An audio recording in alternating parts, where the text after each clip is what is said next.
இருக்கிறோம். அந்த கட்டம் போட்டு எடுங்க. நீங்க பாருங்கம்மா, எடுத்து காட்டுறதுக்கு தானே நாங்க இருக்கிறோம். நீ பாட்டு காட்டி காசு கொடுக்கறது யாரு? நீங்கதே. கம்முனு இரு. யோ பில்லு போடு. என்னது பில்லு? ஓஹோ, பாப்பநாயகன் பாளையமா? அந்த ஊருக்காரங்களுக்கு பில்லு போட மாட்டியா? போடுறேன். போடியா? கொஞ்சம் இங்கிலீஷ் தெரியல, இவனுக்கு ஏமாத்திடுவானுங்க.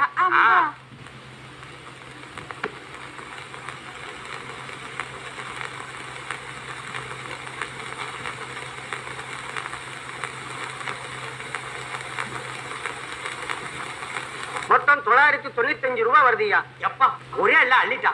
இந்த பணத்துக்கு 10 பண்ணி வாங்கி விட்டுருக்கலாம். வாங்கி விட்டா வருஷத்துக்கு 50 ஊட்டி போடு. வேற என்ன? பண்ணி குட்டி போட்டா லாபண்டி, இந்த துணி குட்டி போட்டா லாபமா?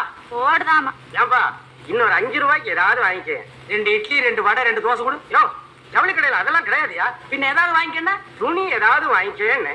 துணின்னு அப்படி சுத்தமா சொல்லணும். சில்லறைக்கு அலையிறான் பாரு சில்லறை. அப்படி இல்லையா, இந்த தீபாவளிக்கு எங்க கடையில 1000 ரூபாய்க்கு துணி எடுக்கிறவங்களுக்கு ஒரு பரிசு திட்டம் வச்சிருக்கிறோம். எந்த நம்பருக்கு பரிசு விழுதோ அவங்கள ஜோடியா ஜப்பானை சுத்தி பார்க்க அனுப்பி வைக்க போறோம். 5 ரூபாய்க்கு சப்பானா? ஐயோ ஐயோ ஐயோ மச்சான் மச்சான், சப்பானுக்கு போலாம் மச்சான். வாங்க மச்சான். நான் இங்க இருக்கிற மெட்ராஸ்க்கு போனது இல்லடி. சப்பான் ரொம்ப தூரம். நம்ம எப்படி போறது? அத பத்தி நீ கவலைப்படாதயா. நீ கவலைப்படுறீங்களா? இங்க இருந்து புறப்படுறதுல இருந்து